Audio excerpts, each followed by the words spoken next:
اعوذ باللہ من الشیطان الرجیم بسم اللہ الرحمن الرحیم نحمده ونستعینه ونستغفره ونعوذ باللہ من شرور انفسنا ومن سیئات اعمالنا من يهد الله فلا مضل له ومن يضلل فلا هادي له ونشهد ان لا الہ الا اللہ واشهد ان محمدا عبده ورسولہ اما بعد فاعوذ باللہ من الشیطان الرجیم الحمد للہ الذی انزل علی عبدہ الکتاب ولم یجعل لہ عوجا بسم اللہ الرحمن الرحیم رب اشرح لی صدری ویسر لی امری واحلل عقدۃ من لسانی یفقہوا قولی اللہم صلی علی محمد النبی الامی وعلی آلہ وسلم تسلیما بسم اللہ الرحمن الرحیم یا ایہا الذین آمنوا اتقوا اللہ حق تقاتہ ولا تموتن وانتم مسلمون یا ایہا الناس اعبدوا ربکم الذی خلقکم والذین من قبلکم لعلکم تتقون الذی جعل لکم الارض فراشا والسماء بناء وانزل من السماء ماء فاخرج به من الثمرات رزقا لکم فلا تجعلوا للہ اندادا وانتم تعلمون وان کنتم فی ریب مما نزلنا علی عبدنا فأتوا بسورۃ من مثلہ وادعوا شہداءکم من دون اللہ ان کنتم صادقین فإن لم تفعلوا ولن تفعلوا فاتقوا النار التي وقودها الناس والحجارة أعدت للكافرين بسم الله الرحمن الرحيم أم تريدون أن تسألوا رسولكم كما سئل موسى من قبل ومن يتبدل الكفر بالإيمان فقد ضل سواء السبيل 108ویں آیت ہے یہ۔ کیا تم اپنے رسول صلی اللہ علیہ وسلم سے وہی پوچھنا چاہتے ہو جو اس سے پہلے موسیٰ علیہ السلام سے پوچھا گیا؟ سنو، ایمان کو کفر کے بدلے مت بدلو، ایمان کو کفر کے بدلنے والا سیدھی راہ سے بھٹک جاتا ہے۔ اس کو لفظی ترجمہ کر لیتے ہیں۔ کیا تقولون تریدون کیا تم جو ہو خواہش رکھتے ہو، ارادہ رکھتے ہو، ان اس بات کا، تسألو کہ سوال کرو، رسولکم اپنے رسول سے، کما سئلا جیسا کہ کیے گئے تھے سوالات، موسیٰ سے، من قبل اس سے پہلے، ومئی اور جو کوئی یتبدل جو کہ بدل دے گا، کفر کو بالایمان ایمان سے، فقد پس در حقیقت دلہ گمراہ ہوا، بھٹک گیا، سواء السبیل سیدھی راہ سے۔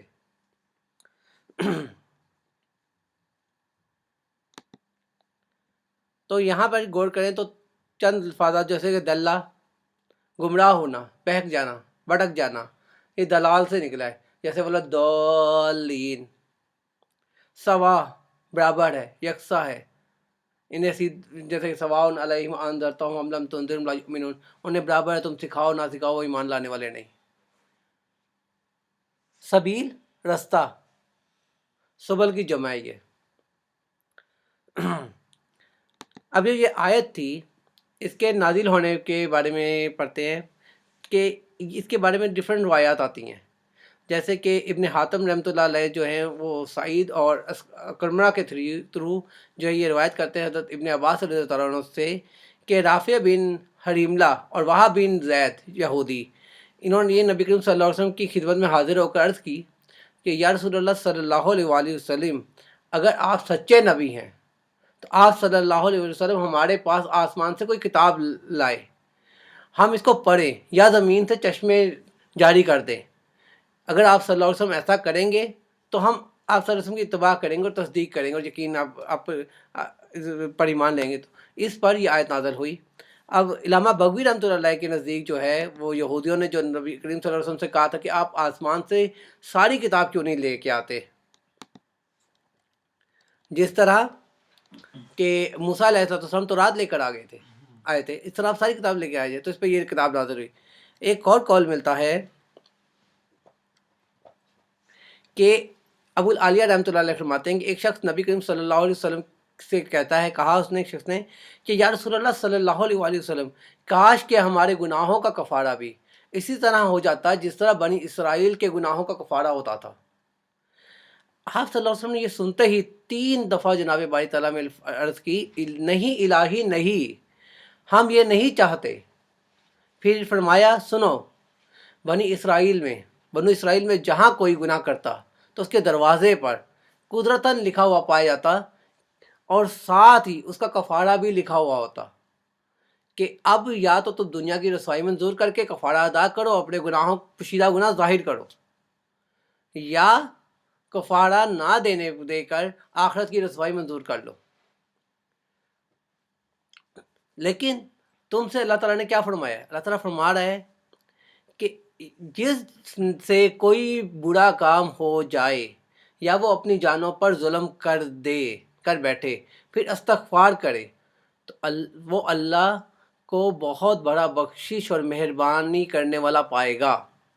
اسی طرح ایک نماز دوسری نماز تک کے گناہوں کا کفارہ ہو جاتی ہے، پھر جمعہ دوسرے جمعہ تک کا کفارہ ہو جاتا ہے۔ سنو، جو شخص برائی کا ارادہ کرے لیکن برائی نہ کرے تو برائی لکھی نہیں جاتی، اگر کر گزرے تو ایک ہی برائی لکھی جاتی ہے، اور اگر بھلائی کا ارادہ کرے پھر گویا کہ بھلائی نہ کرے تب بھی ایک بھلائی لکھی جائے گی، اگر کر لے تو 10 بھلائیاں لکھی جاتی ہیں۔ اب بتاؤ، تم اچھے رہے کہ بنی اسرائیل؟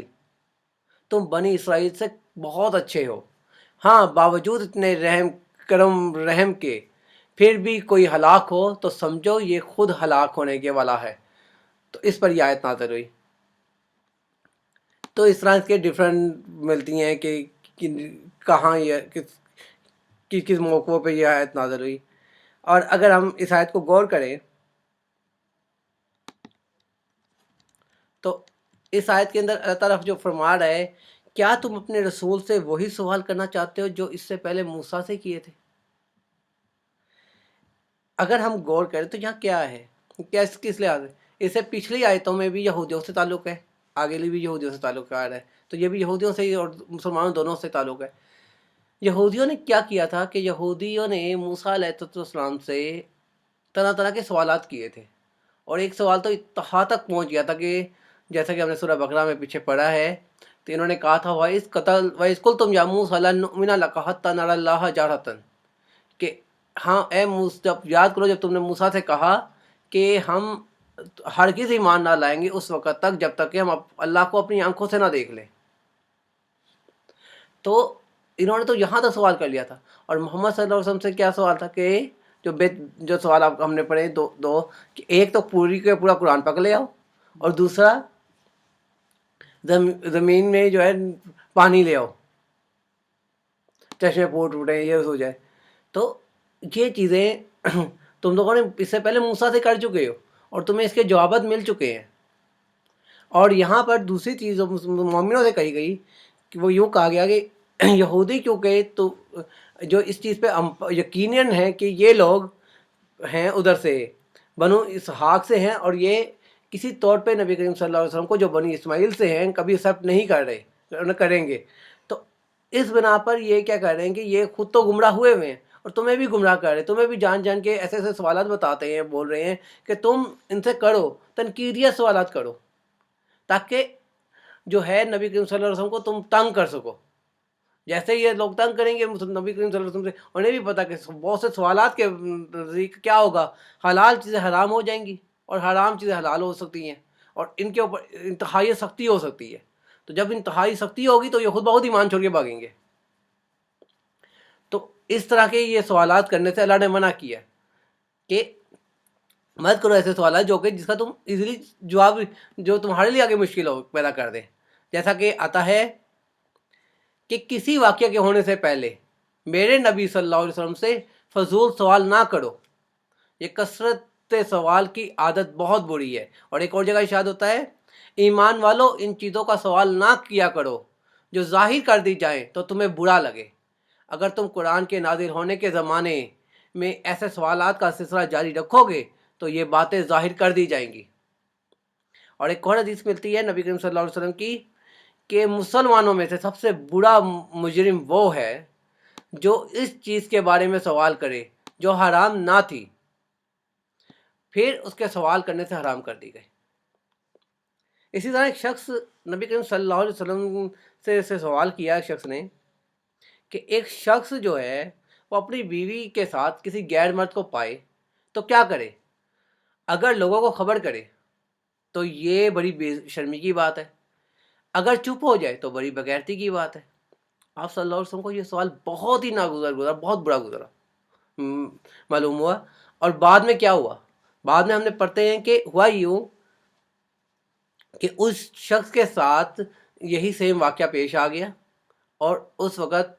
جو ہے سورہ نور کی میرے خیال سورہ نور میں تھا اعلان کا واقعہ جو شروع ہوا پیش کیا بیان کیا تھا، میرے خیال چوتھی یا پانچویں آیت میں، اللہ بہتر جانتا ہے، یا کسی اور جگہ میں اعلان کا حکم نازل ہو گیا۔ تو آپ وہ چیز ہی نہ پوچھو جو کہ کل کو آپ کے اوپر واضح ہو جائے۔ جیسے قرآن پاک میں پیچھے ارشاد فرمایا کہ اگر جو ہے آپ ایسی چیزیں پوچھو گے جو کہ قرآن کے نازل ہونے کے زمانے میں ایسے سوالات کا سلسلہ جاری رکھو گے تو یہ باتیں ظاہر کر دی جائے گی، تو کیوں ہم اپنے کو بچاتے؟ اسی طرح حدیث آپ صلی اللہ علیہ وسلم سے روایت ملتی ہے کہ آپ صلی اللہ علیہ وسلم فضول بکواس، مال کو ضائع کرنے اور زیادہ پوچھ گچھ سے منع کرتے تھے۔ صحیح مسلم میں ہے، یہاں ایک اور حدیث ملتی ہے کہ میں جب تک نہ کہوں تم بھی کچھ نہ پوچھو، تم سے پہلے لوگوں کو اسی بد خصلت نے ہلاک کر دیا تھا کہ وہ بکثرت سوال کرتے تھے اور اپنے نبیوں کے سامنے اختلافات کرتے تھے۔ جب تک میں تمہیں کوئی حکم دوں تو اپنی طاقت کے مطابق بجا لاؤ، جب بھی میں تمہیں کوئی حکم دوں تو اپنی طاقت کے مطابق بجا لاؤ، اور اگر منع کر دوں تو رک جاؤ۔ یہ آپ صلی اللہ علیہ وسلم نے کس وقت فرمایا تھا؟ جب آپ صلی اللہ علیہ وسلم لوگوں کو خبر کر رہے تھے کہ اللہ تعالیٰ نے تم پر حج فرض کر دیا ہے، تو ایک شخص نے سوال کیا یا رسول اللہ صلی اللہ علیہ وسلم ہر سال؟ آپ صلی اللہ علیہ وسلم خاموش رہے، پھر سوال کیا کیا ہر سال؟ آپ صلی اللہ علیہ وسلم پھر خاموش رہے، پھر تیسری دفعہ جب سوال کیا تو آپ صلی اللہ علیہ وسلم نے فرمایا نہیں، ہر سال نہیں، لیکن اگر میں ہاں کہہ دیتا تو ہر سال فرض ہو جاتا، اور پھر تم کبھی بھی اس حکم کو بجا نہ لاتے، کیونکہ اپنی استطاعت ہی نہ ہوتی اس نے۔ تو ہمیں یہ چیزیں دیکھنی چاہیے۔ اب اسی طرح جو ہے کئی صحابہ بہت زیادہ ہی نا تو سے سوالات کرنے سے بہت گھبراتے تھے، نہیں کر پاتے تھے، جیسے انصر رضی اللہ عنہ ہو گئے، اور ڈفرینٹ صحابہ کرام ہے، جیسے انصر رضی اللہ عنہ تھے، ایک اور نام میرے ذہن سے نکل گیا ہے، تو حضرت برا رضی اللہ عنہ بن عازب رضی اللہ عنہ انصر رضی اللہ فرماتے ہیں کہ میں آپ صلی اللہ علیہ وسلم سے سوال کرنے سے ہیبت محسوس کرتا تھا۔ جب پتہ چلا کہ آپ صلی اللہ علیہ وسلم نے سوال کے بارے میں، تو ہم اتنی ہیبت کھاتے تھے کہ ہم کہتے تھے کوئی باد نشین یا کوئی ناواقف شخص آ جائے اور وہ سوال کرے تو ہمیں پتہ چل جائے۔ اور حضرت برا بن عازب رضی اللہ عنہ فرماتے ہیں کہ میں کیا کرتا تھا کہ جب بھی کوئی سوال ہوتا تو کئی سال گزر جاتے تھے، تو میں آپ صلی اللہ علیہ وسلم سے پوچھنے کی ہمت نہ کرتا تھا۔ کیا ہوتا تھا کہ یہی کہتا تھا کہ کوئی عربی آ جائے، وہ سوال کرے اور مجھے اس کا پتہ چل جائے۔ اور اس طرح حضرت ابن عباس رضی اللہ عنہ فرماتے ہیں کہ صحابہ کرام رضی اللہ عنہ سے بہترین کوئی قوم نہیں ہے، کوئی جماعت نہیں ہے، انہوں نے ٹوٹل جو ہے 12 مسئلے صرف نبی کریم صلی اللہ علیہ وسلم سے پوچھے ہیں، جن کو اللہ نے سوال و جواب سمیت قرآن میں مذکور کیا ہوا ہے، جیسے کہ شراب وغیرہ کا سوال، حرمت والے مہینوں کی بابت کا سوال، یتیموں کا سوال، اور بہت سی چیزیں اس طرح کی۔ تو یہ چیزیں ہمیں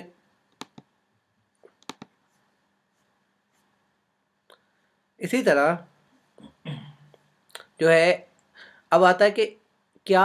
نارمل سوال کرنا بھی جائز نہیں ہے؟ تو نہیں، ایسا نہیں ہے کہ آپ سوالات کریں، مگر کچھ سوالات ایسے ہوتے ہیں جس میں آپ تنقید کر رہے ہوتے ہیں۔ جیسا کہ اگزامپل لے لیتے ہیں، کوئی شخص کہتا ہے یار مجھے ابھی تک یہ لاجک نہیں سمجھ آ رہی کہ یار 2.5% کی جگہ 2.5% زکوٰۃ کیوں ہے، میں ایسا کیوں نہ کروں کہ 1% اس سال دوں، 3.5% اگلے سال دے دیتا ہوں۔ کوئی لاجک تو ہونا کہ 2.5% ہے۔ یہ وہ سوالات ہے جس کو اللہ اس کے رسول نے نہیں چھیڑا، انہوں نے کلیئر کر دی کہ 2.5% دینی ہے، ختم بات، دینی ہے، جتنا حکم ہو اس کو مانو۔ انہوں نے کیا کیا تھا گائے کے کیس میں؟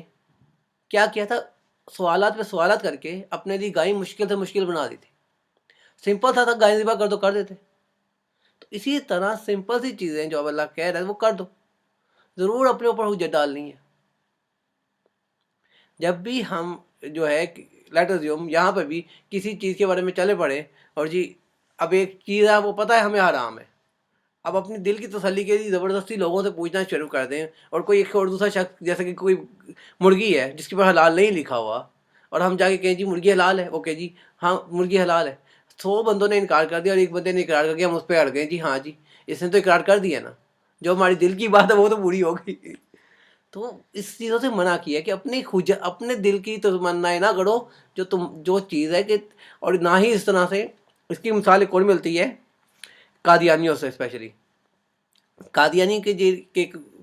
جو تھا نا احمد قادیانی، اس کا بیٹا تھا، اس نے ایک کتاب لکھی ہے تفسیر قرآن پہ کبیر کے نام سے، تو اس میں وہ بیان کر رہا تھا کہ میں اور میرے ساتھ ایک اور حافظ صاحب تھے، ان کے کوئی ہوں گے حافظ، تو انہوں نے جب قرآن پاک کی تفسیر سن رہے تھے اپنے جو اس سے، تو کیا کر رہا تھا خلیفہ دوم سے جو بھی، تو وہ اس طرح سوالات پہ سوالات کر رہے تھے تو کیا ہوتا کہ سوالات پہ سوالات کی وجہ سے جو اصل مفہوم تھا وہ وہیں کا وہی رہ جاتا تھا، اور زیادہ ڈیٹیل میں بات چلتی نہیں تھی، تو بات جو تھی وہ ہمیں زیادہ تر سوالات پہ ہی ہمارا دن گزر جاتے تھے، اور ہمارا جو سبق تھا وہ زیادہ تر پیچھے وہیں پہ مرے ہوئے تھے۔ تو ایک دفعہ کیا ہوا، میں نے دیکھا کہ یار وہ کہہ رہے ہیں اب میں بھی اپنے نمبر ٹانگوں، تو میں نے بھی سوالات شروع کر دیے۔ کہتا ہے کہ میں نے سوالات جب کیے، سوالات پہ سوالات میں کر رہا ہوں کیے، تو ان کو میرے سوالات پہ بہت برا لگا، انہوں نے مجھے بعد میں ٹوکا اور کہا کہ تم مجھے جانتے ہو کہ میں جو ہے ساری باتیں جو ہے کوئی ایکسٹرا بات نہیں کرتا، اور جتنا مجھے علم ہوتا ہے میں سارا باہر واضح کر دیتا ہوں، کوئی چیز چھپاتا نہیں ہوں۔ تو جب مجھے ان سے یہ اچھی لگی کہ یار انہوں نے اس بات کو اس طرح چاہے کہا سمجھانے کی بات کی، لیکن یہ کلیئر بات کی ہے کہ آپ تنقیدیہ سوال نہ کرو، جو سوال سیکھنے کے لیے ان کو کرو۔ ہم لوگ اسکول اور لائف میں بھی یہی کرا کرتے تھے کہ جی پہلے لیکچر تیار کر لیا کہ کل اگلے دن جو اگلا ٹیچر نے کیا لیکچر دینا ہے اس سے سوالات کریں گے، اس کو پھنسائیں گے۔ تو یہی چیزوں سے ہمیں منع کیا گیا ہے، اور آگے اسی آیت میں آگے کلیئر لفظوں میں کہہ دیا، اگر ہم شروع میں دیکھیں وَمَن يَتَبَدَّلِ الْكُفْرَ بِالْإِيمَانِ فَقَدْ ضَلَّ سَوَاءَ السَّبِيلِ، اور جو کوئی ایمان کو کفر سے بدلے گا وہ سیدھی راہ سے بھٹک گیا۔ نبی کریم صلی اللہ علیہ وآلہ وسلم کی سے سوالات، وہ بھی اس طرح کے سوالات، کثرت سے سوالات آپ کو ایمان سے بھی خارج کر سکتے ہیں۔ یہاں پہ یہ چیز غور کرنے والی ہے کہ اللہ تعالیٰ کافر کس طرح سے کہہ رہے ہیں کہ دیکھو آپ نبی کریم صلی اللہ علیہ وسلم سے ایکسٹرا سوال پہ سوال کر رہے ہو، اس کا مطلب آپ کو ان پہ شک ہے، یقین نہیں ہے کہ وہ آپ کو پراپر علم دے پا رہے ہیں۔ جب آپ کو ان پہ یقین نہیں ہے، آپ ان کو اس پہ نہیں ہے، تو اس کا مطلب کیا ہے کہ آپ نبوت کا انکار کریں۔ جب آپ نبوت کا انکار کریں تو سراسر آپ اللہ کا انکار کر رہے ہیں، کیونکہ جو کلام ہے وہ اللہ کا ہے، نبی کریم صلی اللہ علیہ وسلم نے اپنی طرف سے کچھ نہیں کہا، یہ تو وہی ہے جو کی جاتی ہے۔ تو آپ سیدھی راہ سے بھٹک گئے۔ جب آپ سیدھی کافر ہو گئے تو پھر راہ کون سی سیدھی رہ گئی، پھر تو منزل ہی بدل گئی نا۔ تو یہی چیز اللہ کلیئر کر رہا ہے کہ ایسے نہ کرو کہ تمہارا ایمان ضائع ہو جائے۔ سورہ حجرات میں آتا ہے، یہاں تک کہ میں لفظی ترجمہ نہیں کر رہا، کہ اپنی زبان اپنی آوازیں جو ہے نبی کریم صلی اللہ علیہ وسلم کی آوازوں کے سامنے کم رکھو، ایسا رکھو کہیں ایسا نہ ہو کہ تمہارے اعمال ضائع ہو اور تمہیں خبر بھی نہ ہو، اور جب تم پہ نبی کریم صلی اللہ علیہ وسلم کوئی فیصلہ سنا دیں تو بے چونہ چار قبول کر لو، تسلیم کر لو۔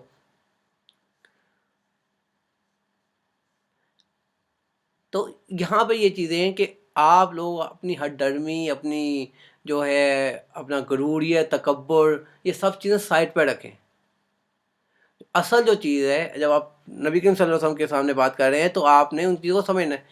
اب آگے سوال آتا ہے کہ یار آج کی دنیا دین میں اس آیت کا ہمارے سے کیا تعلق ہے؟ کیا یہ آیت صرف اس زمانے کے لوگوں کے لیے نازل ہوئی تھی؟ تو غور کرنے پہ پتہ چلتا ہے کہ آج ہمارے پاس نبی کریم صلی اللہ علیہ وسلم موجود نہیں ہے، مگر کیا موجود ہے؟ ان کی احادیث کی کتابیں، ٹھیک ہے،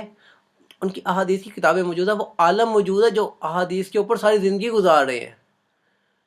ہمیں سمجھنی ہے ہمیں کیا کرنا ہے، ان حدیثوں کو سمجھنا ہے، یہ بھی نہیں کرنا کہ جی ہم نے کیا کیا احادیثیں پڑھی،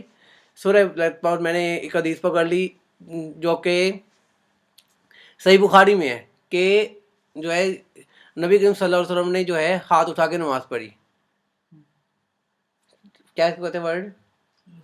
رفع دین کیا، ٹھیک ہے، اور میں جا کے ایک حنفی کے آگے جا کے کر کے کہتا ہوں تم تو پڑھتے ہی غلط نماز ہو، یہ لو یہ حدیث پڑھی ہے۔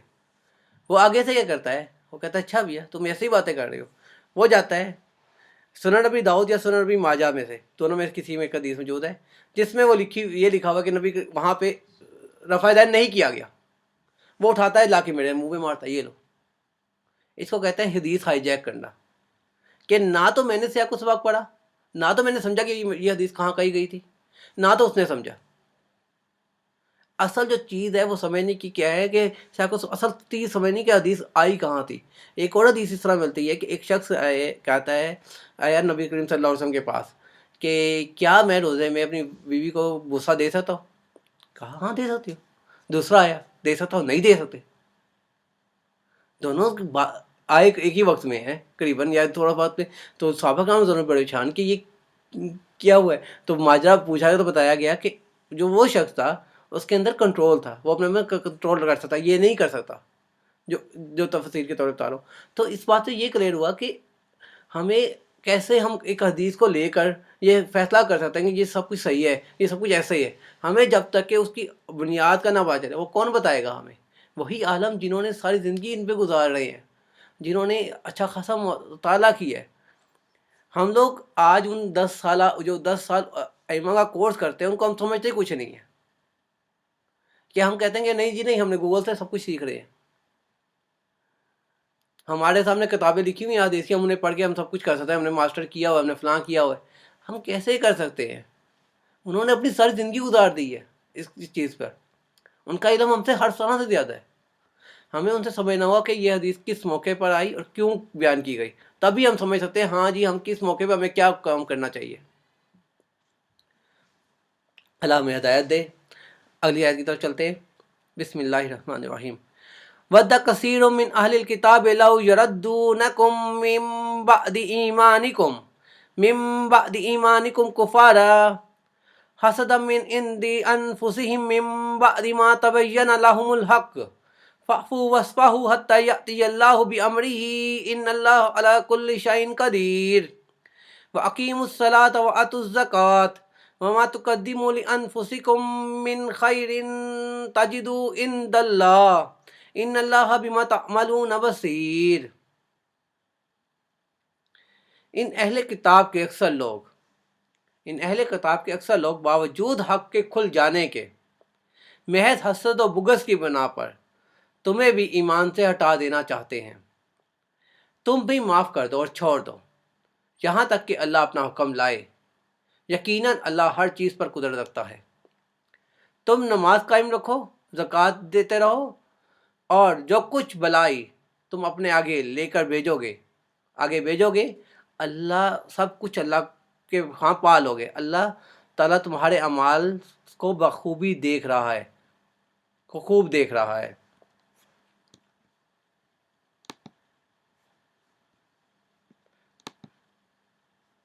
بسم اللہ الرحمن، ایک سیکنڈ سے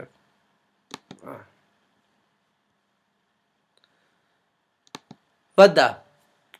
دوست رکھتے ہیں، کثیرن بہت، من اس سے، اہل کتاب، لو کاش، یردونکم پھیر دے تم کو، قوم کے طور پہ تم کو آ رہا ہے، من بعد اس کے بعد، ایمانکم تمہارے ایمان لانے کے بعد، کفارہ کافروں میں، کہ تمہیں جو ہے ایمان لانے کے بعد کافروں میں نہ کے بدل دے۔ ان کی یہ دلی خواہش ہے، دن کی جلن ہے کہ وہ تمہیں ایمان لانے کے بعد کافر بنا دیں۔ حسدن حسد کرتے ہیں، من اندی اس سے کہ جو نزدیک ہے، انفسیم ان کے اپنے دل کے، من بعدی اس کے بعد کے، ما تبینہ جو کہ ظاہر ہو، لہم الحق ان پر حق، کہ وہ اپنے حسد سے یہ دل کی خواہش کرتے ہیں کہ تمہیں ایمان لانے کے بعد کافر بنا دیں، حالانکہ ان پر حق ظاہر ہو چکا ہے۔ فعفو بس تم معاف کر دو، فعفو معاف کر دو، وصفحوا درگزر فرماؤ، حتیٰ یہاں تک کہ یاتی اللہ لے آئے بھی امری اپنا حکم، ان اللہ علی کل شیء قدیر بے شک اللہ ہر شے پر قادر ہے، ہر چیز پر قادر ہے۔ وَأَقِیمُوا الصَّلَاةَ اور نماز قائم رکھو، وَآتُوا الزَّکَاةَ اور زکوٰۃ دیتے رہو، وما اور جو کچھ تقدموا آگے بھیجو گے، لِأَنفُسِکُم واسطے اپنی جانوں کے، من خیر سے من ہوتا ہے سے، خیر بلائی، تجدو تم پاؤ گے، تجدو ہو تم پاؤ گے، ان اللہ اللہ کے نزدیک، ان اللہ بما تعملون بصیر، ان اللہ بے شک اللہ ہے، بما تعملون جو تم کر رہے ہو، جو تم کر رہے ہو تمہارے اعمال سے، بصیر دیکھنے والا، تمہارے اعمال کو دیکھنے والا ہے۔ نبی کریم صلی اللہ علیہ وسلم جب پڑھتے تھے تو کہتے ہیں کہ سمیع البصیر کہا کرتے تھے، جس کا مطلب ہے سننے والا اور دیکھنے والا۔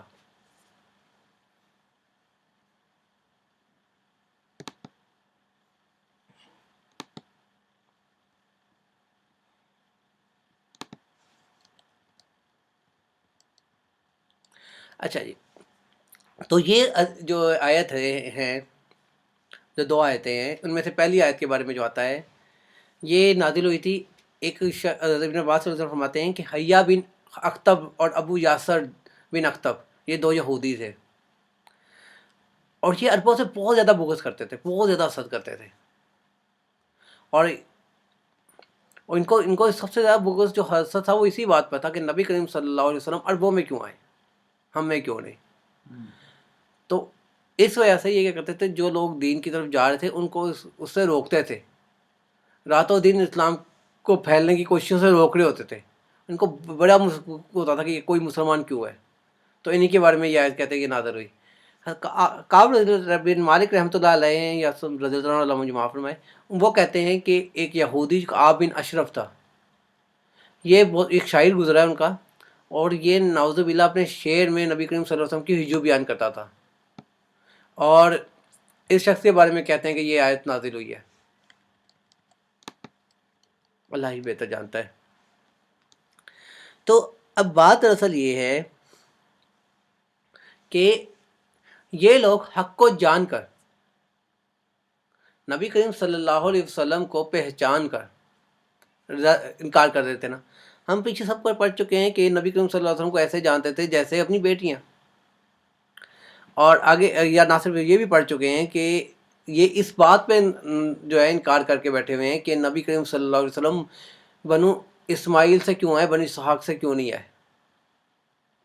ان کی جو اصل جو ہڈ اڈمی ہے وہ یہ دکھ رہی ہے۔ تو یہ چیزیں کلیئر بتا رہی ہیں کہ یہ لوگ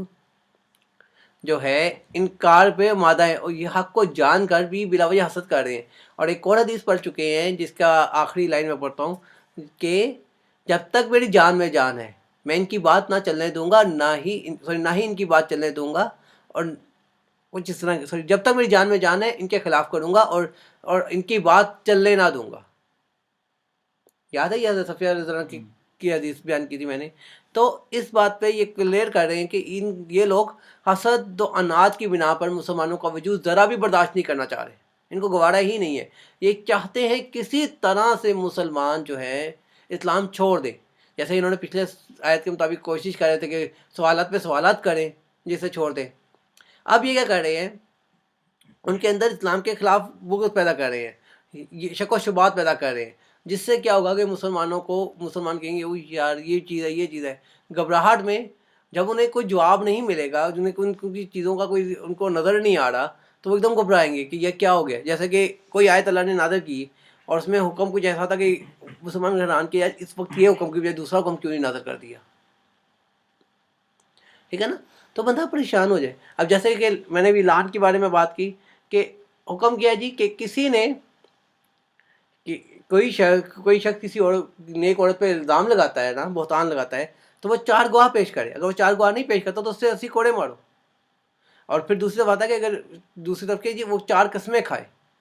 اللہ کی، اور 5ویں دفعہ کہ اللہ مجھے دو تباہ کر دے، اس طرح سے الفاظ ملتے ہیں، اللہ مجھے معاف کریں بے شک معاف فرمائے۔ اس عورت کے بارے میں آتا ہے کہ میرے شخص نے جھوٹ کہا تو وہ 4 دفعہ قسمیں کھائے اللہ کی، اور 5ویں دفعہ جو ہے وہ کہے کہ اگر میرے شخص سچ صحیح شوہر نے صحیح ہے تو اللہ مجھ پہ عذاب لائے، کچھ کرے، اس طرح کے الفاظ آتا ہے۔ تو اب یہاں پہ مسلمان جو ہے وہ کہتے ہیں کہ یار کوئی بھی ایسا ہوگا کہ نعوذ باللہ کسی اور بارے میں بات کرتے کہ یار یہ کیا اللہ نے بات کی ہے اس طرح سے، اس بارے میں اس طرح سے کرتے، اس طرح سے کرتے، جو حکم آگے منظور، ختم، آگے کوئی چیز ہی نہیں ہے۔ اللہ کا حکم جہاں پر ہے 100% ازما لو، ایکسپٹ کر لو، کسی طور پر کوئی وہ بات نہ کرو، کوئی شک و شبہات نہ کرو۔ تمہارا اس وقت جو کام ہے، اس وقت سمپل یہ کام ہے کہ تم ان باتوں کو درگزر کرو، عفو کرو، جب تک اللہ اپنا دوسرا حکم نہ لے آئے. اللہ نے ابھی تک کوئی دوسرا حکم نہیں لایا. تو یہاں پہ یہ بھی کہہ سکتے تھے اللہ ان کو بھی قتل کر دیتا. ان یہودیوں اور عیسائیوں کو, یہ جو مشرکین ہیں, کیوں ہمیں جو ہے تکلیفیں یہ دے رہے ہیں. کوئی مسلمانوں نے اس طرح کی بات نہیں کی, بلکہ آتا ہے کہ مسلمانوں نے نبی کریم صلی اللہ علیہ وسلم اور صحابہ کرام رضوان اللہ اجمعین جو تھے صبر کیا کرتے تھے, یعنی کہ ان کی تکالیفوں کو برداشت کیا کرتے تھے, ان کی ایذا اور تکلیفوں کو, اور انہیں درگزر کر دیتے تھے, کیا کرتے تھے.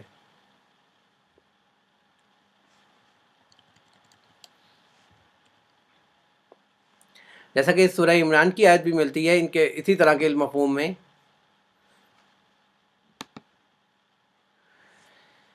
یقیناً تمہارے مالوں اور جانوں سے تمہاری آزمائش کی جائے گی. یہ بھی یقین ہے کہ تمہیں ان لوگوں کی جو تم سے پہلے کتاب دیے گئے تھے مشرکوں کی بہت سی دکھ دینے والی باتیں بھی سننی پڑیں گی. تمہیں ان لوگوں کی جو تم سے پہلے کتاب دیے گئے تھے اور مشرکوں کی بہت سی دکھ دینے والی باتیں بھی سننی پڑیں گی. اور اگر تم صبر کر لو اور پرہیزگاری اختیار کر لو تو یقیناً یہ بہت بڑی ہمت کا کام ہے.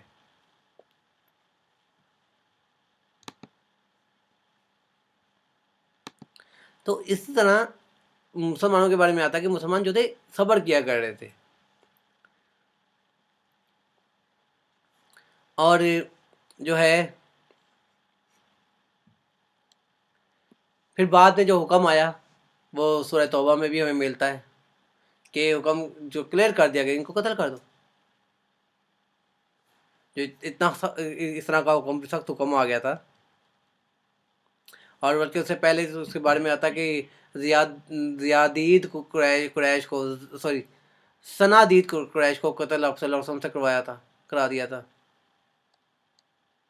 اور پھر اس کے بعد آتا ہے کہ جی جو سورہ توبہ میں آتی ہے وہ آیت کیا ہے کہ جی ان لوگوں سے لڑو جو اللہ پر قیامت کے دن پر ایمان نہیں لاتے, جو اللہ پر اس کے رسول کی حرام کردہ شے کو حرام نہیں جانتے, نہ دین حق کو قبول کرتے ہیں. ان لوگوں میں جنہیں کتاب دی گئی ہے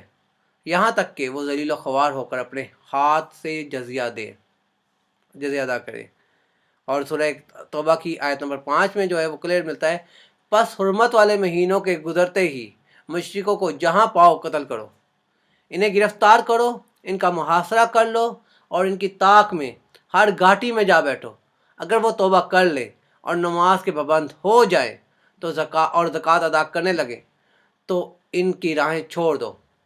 یقیناً اللہ تعالیٰ بخشنے والا مہربان ہے. تو یہاں سے یہ کلیئر مل رہا ہے کہ اوور آل اللہ تعالیٰ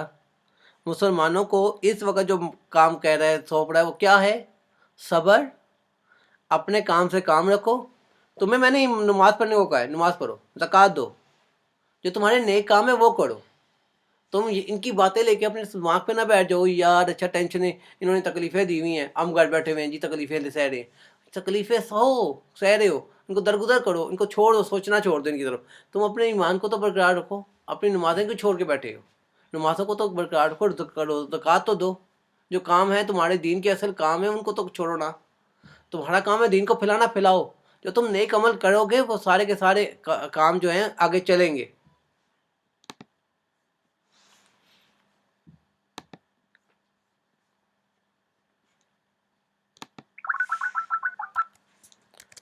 تو ایک سیکنڈ. تو اسی طرح سے یہاں پہ ہمیں اللہ نے کلیئر کر دیا کہ تمہارے جتنے بھی اعمال ہیں, خواہ کوئی عمل چھوٹا ہو, بڑا ہو, چھپا ہو, کھلا ہو, اچھا ہو, برا ہو, کوئی بھی عمل جو ہے تمہارا اللہ سے پوشیدہ نہیں ہے. تمہارے ساتھ ایسا نہیں ہوگا کہ تم نے کوئی عمل کیا وہ غائب ہو جائے گا, تمہیں آخرت میں اس کا ثواب نہیں ملے گا, اس کا صلہ نہیں ملے گا, ہر ایک چیز کا ملے گا. تم یہ سمجھ لو کہ ایسا ہی ہے کہ تم جتنے اچھے کام کرو گے تم آخرت کے لیے انویسٹ کر رہے ہو. تم اصل میں کیا کر رہے ہو؟ تم جو زکوٰۃ ہے وہ کیا ہے؟ اس اکاؤنٹ سے آخرت کے اکاؤنٹ میں انویسٹمنٹ کرنا. تم اس اکاؤنٹ سے دوسرے اکاؤنٹ میں پیسہ بھیج رہے ہو, اور تم جیسا پیسہ بھیج رہے ہو اس میں اتنی ترقی ہو رہی ہے کہ وہ تمہیں 70 گنا یا پتہ نہیں کتنے گنا تمہیں زیادہ ملے گا. تو ہمیں اس طرف دیکھنا ہے، اور جو نماز پڑھ رہے ہیں اس کا بھی اجر ہمیں اسی طرح سے ملنا ہے. آخرت میں ہم انویسٹمنٹ کر رہے ہیں، اصل جو چیز ہے. تو تمہارے یہ سارے کے سارے اعمال کا بدلہ تمہیں ملے گا. اللہ جو ہے ہر اعمال کو دیکھنے والا ہے. ان کے بھی اعمال اللہ دیکھ رہا ہے. جو یہ برے کام کر رہے ہیں، جو یہ برے غلط کام کر رہے ہیں، کیا ان کو اللہ چھوڑے گا؟ نہیں، ان کو ان پر عذاب ملے گا. ابھی اگلی آیت پہ آئیں گے تو وہاں پہ بھی اسی مضمون پہ آگے چل رہا ہے.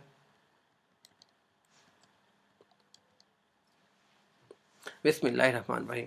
وقالوا لن يدخلوا الجنة إلا من كان هدى أو نصارى تلك أمانيهم قل هاتوا برهانكم إن كنتم صادقين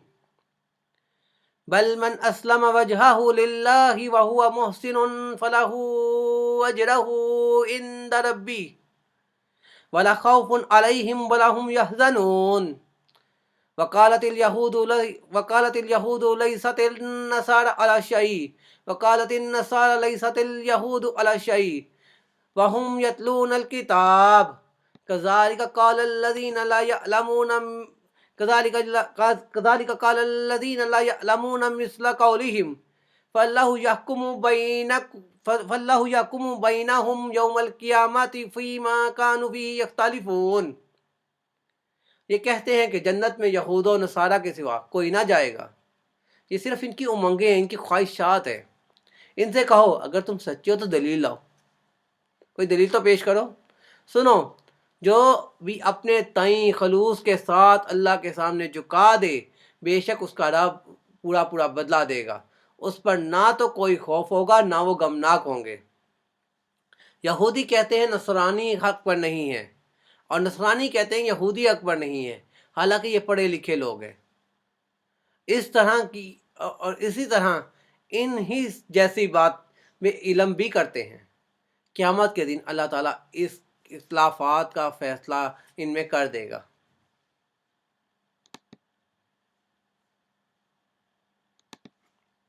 وقالو اور انہوں نے کہا، لن يدخلوا کہ کوئی نہیں یدخلا کہ کوئی بھی جنت میں نہ جائے گا، کوئی بھی داخل نہ ہوگا الجنہ جنت میں، الا مگر من کانا جو کوئی ہوگا ہودن یہودی او یا نصارہ نصرانی. تل کا یہ ہیں کہ امانی یوہم آرزو کرتے ہیں، خواہش کرتے ہیں. کل ہاتو کہہ دو کہ ہاتو لے آؤ تم، برہانکم اپنی دلیل، ان کنتم صادقین اگر تم سچے ہو تو. بلا ہاں، من اسلم جو کوئی سونپ دے گا، وجہہ اپنے منہ کو، اپنے چہرے کو، للہ اللہ کے سامنے، وہوا اور وہ ہوگا محسن نیک کاروں میں سے، فلاح پس اس کے واسطے ہے اجرہ ثواب، عند ربہم اپنے رب کے پاس، عند ربی اپنے رب کے پاس، ولا خوف نہ کوئی خوف ہے اسے، علیہم اس پر، ولا ہم یحزنون اور نہ ہی وہ غمناک ہوں گے. وقالت الیہود اور یہودی کہتے ہیں، لیساتی نہیں ہے، النصارى عیسائیوں کے پاس، علی شیء کوئی بھی چیز. وقالت النصارى اور نصارہ کہتے ہیں، لیست الیہود علی شیء کہ یہودیوں کے پاس کوئی شے نہیں ہے. وہم اور وہ ہیں، یتلون الکتاب پڑھنے والے، کتاب کو پڑھنے والے. کذالک اس طرح، قال الذین کہا کہتے ہیں ان لوگوں نے، اس طرح کا کہا تو ان لوگوں نے بھی ہے، لا یعلمون جو نہیں جانتے ہیں، مثل قولہم مثلا کی معنی قولہم ان کی بات جیسی، ان کی بات جیسی بات تو انہوں نے بھی کہی جو کہ کچھ نہیں جانتے، جو تو ان پڑھ ہیں. فاللہ پس اللہ، یحکم حکم کرے گا، بینہم درمیان میں ان کے، یوم القیامت قیامت کے دن، فیما کانوا بیچ اس کے کہ ان کے، یختلفون فی یختلفون ان کے بیچ میں کیا کرے گا، جو اختلاف ہے وہ اس کو اللہ دور کر دے گا، ان کا فیصلہ کر دے گا. بسم اللہ الرحمن الرحیم.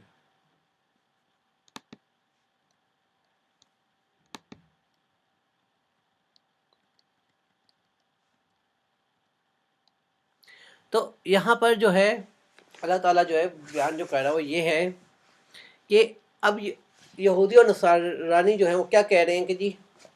ہم جو ہیں اللہ کی اولاد ہیں، ہمیں کون سا ڈر ہے، سیدھی بات ہے کہ ہم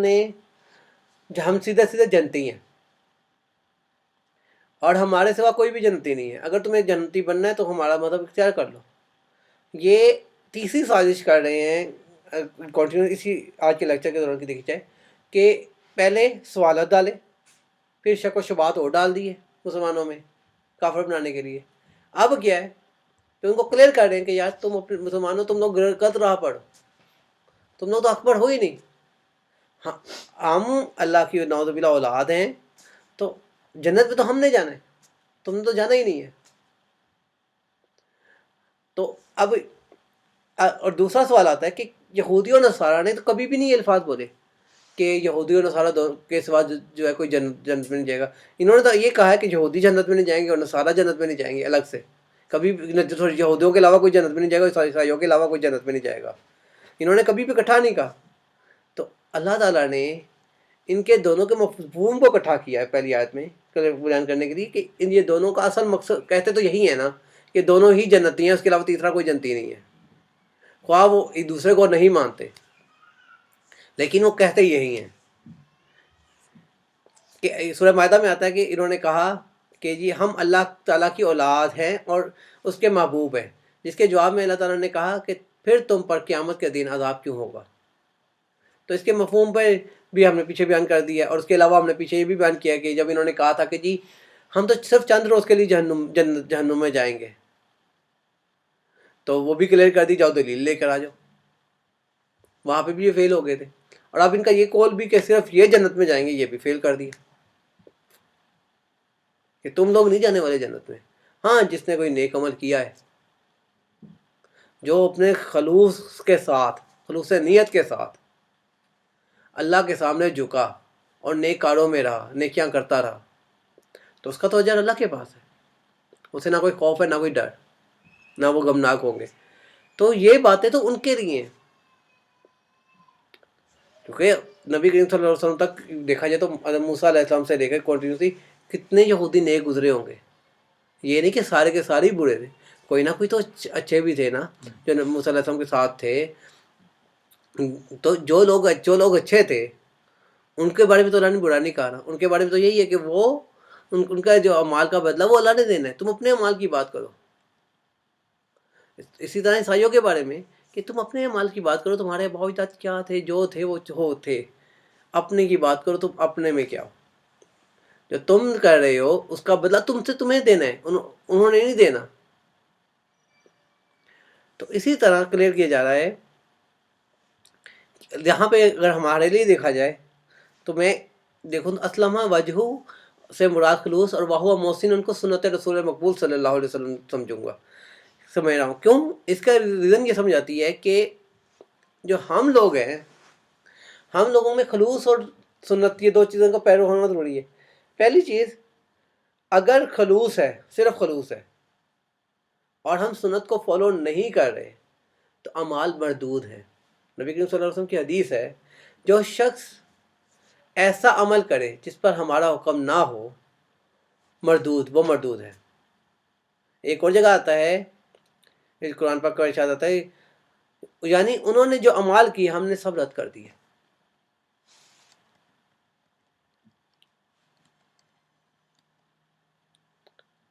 تو یہاں پر یہ چیز کلیئر کر دی کہ پہلی چیز تمہاری خلوص ہونی چاہیے، دوسری جو ہے سنت۔ اب خلوص کے ساتھ دیکھا جائے نبی کریم صلی اللہ علیہ وسلم کے دور میں کئی یہودی اور عیسائی بہت بڑے طور پہ اللہ کی عبادت کرنے والے بھی ہوں گے، ہو سکتا آج بھی ہو، لیکن ان کا کیا ہے؟ کفار کے اعمال ریت کے چمکیلے تودوں کی طرح ہیں جنہیں پیاسا پانی سمجھتا ہے، لیکن جب ان کے پاس جاتا ہے تو کچھ نہیں پاتا۔ خلوص ہے لیکن اصل جو چیز ہے وہ آج بھی نبی کریم صلی اللہ علیہ وسلم کی سنت ہے۔ اگر آپ نبی کریم صلی اللہ علیہ وسلم کو نہیں مان رہے، ان کی سنت نہیں اپنا رہے، تو آپ جتنا مرضی نئے کام کرتے رہے، جو مرضی کرتے رہو، آپ بیکار ہیں۔ قادیانی جو مرضی کرتے رہے، وہ کسی طور پر بھی مسلمان نہیں ہے۔ کسی طور پہ بھی جنت میں نہیں جائیں گے، چاہے وہ قرآن پاک کی تفاسیریں، قرآن پاک کو حفظ کر کے جتنی بڑی تفاسیریں کرتے رہے۔ اور جگہ بھی ارشاد آتا ہے کہ قیامت کے دن بہت سے چہروں پر ذلت برسی ہوگی، ذلت برستی ہوگی،